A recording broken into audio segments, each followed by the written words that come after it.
Massachusetts Congresswoman and Assistant Speaker of the House, Katherine Clark, is our guest. Let's go on the record. She works side by side with Speaker Nancy Pelosi, holding together a slim Democratic majority. With midterm elections in November and the GOP on the move, can she keep her coalition in control? The Congresswoman is here. From WCVB Channel 5, the inside word from Washington to Beacon Hill. Today's newsmakers are going on the record. So welcome to OTR. I'm Janet Wu. Ed is off this week. We're pleased to have Congresswoman Katherine Clark with us this morning. She's a Democrat representing the state's 5th congressional district. She first took office in 2013, previously serving in the Massachusetts legislature. In January 2021, she became Assistant Speaker of the U.S. House. She holds degrees from St. Lawrence, Cornell, and Harvard. And we were just having a conversation about how long I've been covering you, back to the days when you were in the Massachusetts House. That's right. It just seems so long ago, but it really wasn't all that long ago. It really wasn't, and we haven't changed at all. That's the beauty right. of it. Well, welcome and thank you for joining us. It's good to be here with you. Let's get started with the most pressing issue right now. With the president returning from Europe, do you think that he has done all he can do to assist Ukraine without crossing the line of inciting World War III? I can tell you every single day I wake up grateful that we have President Biden in the White House taking charge of this situation and this atrocious attack on Ukraine by Putin. President Biden has brought NATO together. He has brought our allies. He has shown the strength and power of a unified force. And he has led when he needs to lead, and he has stepped back and let European countries lead when they need to lead. That is what is so remarkable about this time and gives me hope for a very desperate crisis that we're seeing unfold in Ukraine. So I think it is absolutely appropriate that this week he was in Europe, he was in Brussels, in Poland, seeing for himself and making the case with our NATO allies to have Russia leave the G20. To make sure that we continue to apply more sanctions and more economic pressure to force Putin to retreat from this atrocious war that he is waging. But how do we respond if Russia launches cyber attacks or even chemical warfare? And do you think that if he does have a reservoir of things to do to respond to Russia, if either of those things happen, do you think Biden needs congressional approval in order to go further, to take further steps? We're going to have to see exactly how this unfolds, and we are ready. If the president needs authorized use of military force and AUMF, we'll be ready for that. But the president has been clear. There will be severe sanctions, but he is also not going to forecast or engage in hypotheticals. We will see what Putin does, but I can tell you that our intelligence has been outstanding, and we are responding in kind. And in Congress, we are working with the president to make sure Russia was stripped of preferred trading status, to make sure we were cutting off Russian oil and natural gas, and to make sure that we are doing everything we can to help with the humanitarian crisis. And I applaud the president for saying 100,000 Ukrainians will be welcome, and more if necessary, to extend temporary protective status, TPS, to Ukrainian refugees.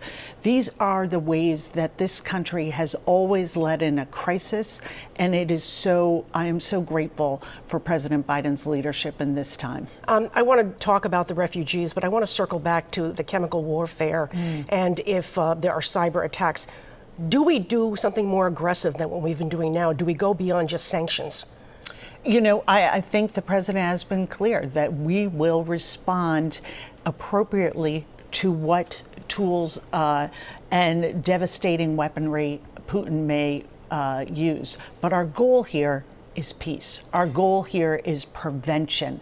And by continuing to pull our allies together, by continuing to work with Congress to impose sanctions, to work with our allies to get that military aid and humanitarian aid in the hands of the Ukrainians. And soldiers too, if necessary? You know, we will see what unfolds. But we hope that the actions we're taking today will prevent ever needing to have American soldiers and American military forces in Ukraine. But he said that sanctions are not deterrences necessarily. He told that at a press conference this past week.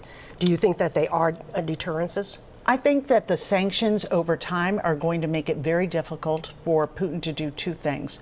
One, fund this war. This is very expensive. There are tremendous losses in both their military weaponry and also in personnel for Russia. And the other is to erode his political base at home. The oligarchs that he has courted that are part of his government are feeling the pain of these sanctions, and that is only going to get worse over time. So I think the president is taking the right approach. And what we want to do is show that we continue to be united, that we are serious about doing what we say we're going to do, and prevent Putin from further escalating. You talked about the refugees a little bit earlier. The Biden administration has said, as you said, will accept at least 100,000 Ukrainian refugees.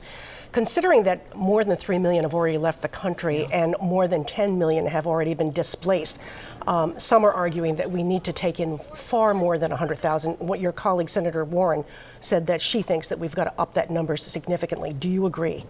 I think we do. I hope that we don't, but the way this crisis is playing out, when you see already 3.5 million Ukrainians leaving, and the impact on children and families of this war that Putin is waging is catastrophic. And so we are a country that is ready and willing to accept these refugees. And that's in stark contrast to the former president and his view on refugees. And another reason why I'm grateful for the leadership of President Biden. Since we are on the East Coast, does Massachusetts have a responsibility to sort of step up its efforts in receiving refugees if this should happen? Oh, and I think we will. I think that is a role that I've seen the Commonwealth step into time and time again, whether it was the crisis in Haiti, Afghanistan. We know here in Massachusetts our immigrant roots and refugee roots for so many of our families, and we are going to be here to help Ukrainians. You brought up the issue of the oligarchs. My next question is Israel doing enough to help NATO in its battle to keep Russia and its oligarchs at bay and help Ukraine defend its borders? After all, there are many of the oligarchs that have gone to Israel or are, funneling a lot of their money through Israel right now. Yeah, we're going to continue to make sure that these sanctions aren't just names on a list, but that there is real consequences. And that includes our ally Israel, who certainly knows what is at stake. Could they be speaking up more? Could they be doing more, do you think? I think that they understand what's at stake, and as they look across their country to some of their neighbors like Iran, where we are also negotiating around nuclear weapons, I think Israel has a particular understanding of that threat and what it can mean. And so we are going to continue working with Israel to make sure that this is not a paper tiger, that these are real sanctions that cause that pain and that erosion of political power for Putin. Do you feel that American politicians have a responsibility not to accept any money that is tied to or sourced from Russian oligarchs? I certainly, if we knew about it, we should not be taking it. In Congress, we have been looking at cutting up oil and natural gas, and that has pain at the pump for consumers. So I think the least we could do is not knowingly take money from anyone who is part of this Russian power operative. And that is exactly what Democrats have been focused on. How do we reduce costs for families?